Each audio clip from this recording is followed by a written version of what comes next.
Hello ఫ్యామ్, fish fry చేసేసుకుందాం వచ్చేయండి.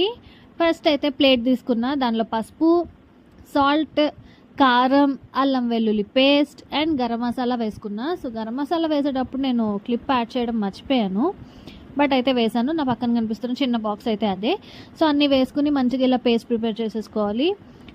తర్వాత ఫిష్ పీసెస్ కూడా 1 by 1 వేసుకోవాలి. ఇలా చక్కగా తెల్లగా ఉన్న ఫిష్ పీసెస్ని ఎర్రగా మార్చేయాలన్నమాట. మంచి మేకప్ వేసేయాలి దానికి. వేసిన తర్వాత 1 by 1 నీట్గా అన్నిటికి మసాలా పట్టించేసి ఒక 10 to 15 minutes అయితే పక్కన పెట్టుకోవాలి. చూసారా పాపం తెల్లగా ఉన్న వాటిని ఎలా మేకప్ వేసి ఎర్రగా మార్చేసాను.